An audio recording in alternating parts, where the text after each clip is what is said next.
G'day guys, Chris Franklin here with another Aussie Legends Event 5-minute podcast. My guest today and I have a couple of things in common. We've both worked with the Screaming Jets, we've both worked with the Angels. I was their support act and he was actually both bands' lead singer. Please welcome Mr. Dave Gleeson. G'day, Chris. How are you, mate? I'm good, mate. How are you going? Very well. Sitting here in me. I hope you can't see the car I'm sitting in. It's my daughter's car. It's a Nissan Micra. Micra is a terrible name for a man's car, I'm telling you. It's very rock and roll, mate. Very rock and roll. You're in Adelaide at the moment where you live, Dave. How have you been coping with lockdown? You've been pretty busy over there, I believe. Yeah, I mean, obviously I had touring with the Jets and the Angels lined up all through 2020, including a big album tour for the 40th anniversary of the Darkroom album for the Angels. And then the Jets were going to do we're supposed to be recording another album, so that all got blown out. So I started doing a 1 hour stream every Sunday afternoon 20 weeks ago and haven't missed one. So that's what we've been trying to concentrate on. I think I've seen about 15 of them, mate. I noticed you haven't sung Bloke yet. Oh, brilliant. I'm going to sing Bloke next. We've got one coming up. We've already got the theme, but we have to do Bloke. Unreal. We need new avenues. The world's just about dry. For those who haven't seen the stream, it's called Streaming Not Screaming. It's every Sunday afternoon during the COVID lockdown. Dave and who's the Crafty playing guitar with you, and the band's grown since then. And each week you have a theme for the week, a type of music that you play. Yeah, that's right. We've done Alberts. We had John and Sam Brewster from the Angels come along. We did a bit of an Angels Day. We did a Red Hot Summer Day, which was the tour that we were on that when it all went to shit. And so yeah, we've just been trying to find things that make people kind of interested in what we're going to do. And I mean, we kind of right at the start decided it wasn't just going to be Jets and Angels. Just thought we'd have a bit of fun with it. You know, we've even done I think we've done Nothing Compares to You. We did the Rainbow Connection one time. I love that song.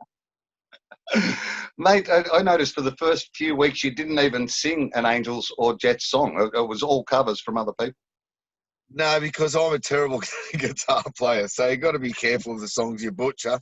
But yeah, I'll tell you what I've learned. I reckon so we do about, on average, about 7 or 8 songs a show. So we've recorded about 160 songs in the last 20 weeks. And 20 of those have been a little help from my friends by the Beatles. So, yeah, just try to mix it up. Yeah, you closed every episode of the Streaming Not Screaming with that song. People might be wondering... Oh, go on. Sorry, mate. Sorry, that's because obviously the Beatles can do with all the help they can get with royalties and stuff. So, yeah, just happy to help a brother out.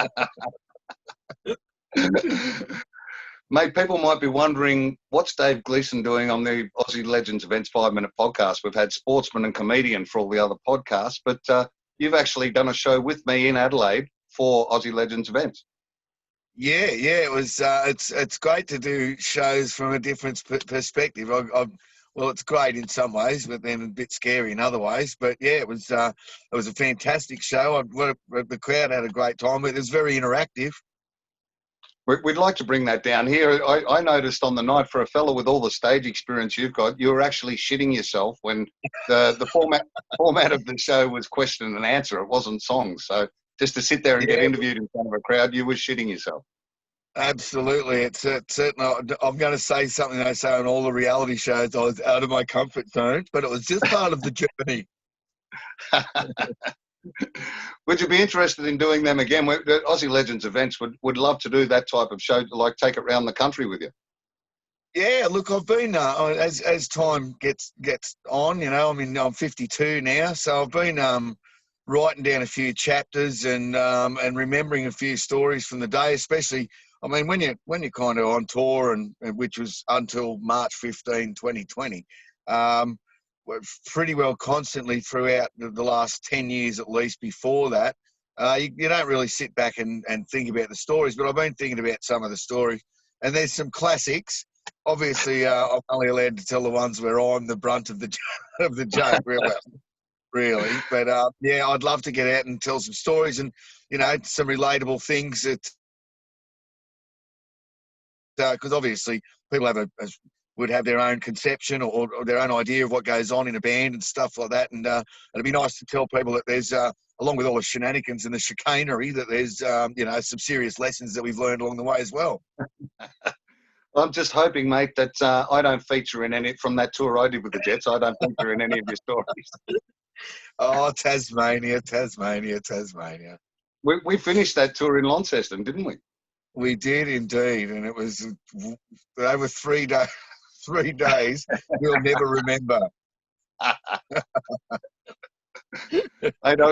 Of that tour as well, I remember I had a ball opening for you, doing a bit of stand-up before the band came out. They were all great shows, except for I was living in Melbourne at the time. My home ground game at Mercury Lounge, the crowd absolutely hated me. It was the longest 40 minutes I've ever done in my life. Oh, no, you can't. That's the worst part, isn't it? We've done some hometown shows where you think, here we go. And you get there and it's just one of them shows where the crowd's like, yeah, good one. Play a better song. Play another better song, So it happens to everyone, I reckon. It happens to footy teams. They get out there in front of their home crowd, think this is going to be a beauty, and they just shit themselves. So it's the fickle nature of entertainment, isn't it? Ironically, it's happened with me with the Angels too. Before you joined them, I did a 2-show tour in Sydney where it was the Angels and Rose Tattoo. And I did half an hour before the Tats came out, and the crowd loved me. Then the Tats rocked the place for 45 minutes. Then I had to do a half hour while the bands changed over. The crowd was in rock and roll mode, and they're just going, get off, bring on the Angels. Or you can only ever take faith in the fact that you can't ever have, no matter how bad a comedy gig you've ever done, it'll never be worse than Craig McLaughlin's first foray into comedy on the Footy Show. Brilliant. I'll have to just say, well, I was there. I was working on the Footy Show at the time. It was at the Sydney Entertainment. I think it was the Entertainment Centre or something for an end-of-year show. Some bloke yelled out, "You're terrible, get off." He said, "Stand up and say it." And without a word of a lie, the camera goes around and there's a guy in a wheelchair.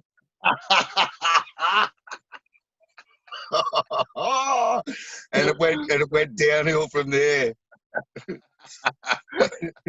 Oh, I never knew that part of the story. That's fantastic. No, he also said, what did he say? What's worse than shit? And someone yelled out, "You!" Yeah, I heard that one. Oh, I mean, what an opening. You don't give people a chance like that. My next guest on the podcast, Craig McLaughlin. No, it's not. Actually, he's not a bad bloke. You're allowed to say that in the current climate. But, no, I've had some interactions with him. He's a pretty funny fella. Yeah, nice. Not in the comedic sense, but he's not a bad bloke to hang around. Mate, in between live gigs, you had a bit of a day job at Triple M in Adelaide for a while there. How did you enjoy the life as a radio DJ?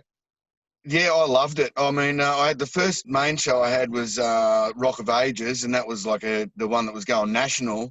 But I got to speak to like Don McLean, and when Slash brought out his second album with Miles Kennedy singing, I got to like interview those guys and introduce the whole album and be at a listening session with them, and then actually Slash filled in when I was off, and he said, "I'm filling in for Dave Gleeson." So when I kind of met up with him, he said, "Man, I've been saying your name.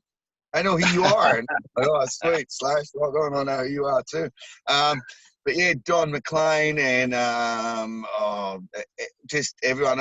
Actually, one of the best ones I did was with Bernard Fanning, because you pick up little gems along the way. And I asked him, what's his main thing that he loves about songwriting, and he said he loves the fact that you get together with someone or on your own with an instrument, and out of nothing comes something, and then you put that out, and people that you'll never meet and you've never met relate to it, and I was just like, wow, that's mad.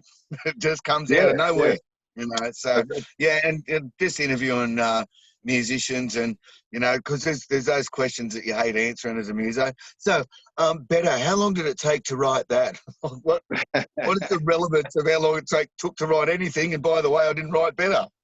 Yeah, ask the bloke who wrote it. Exactly.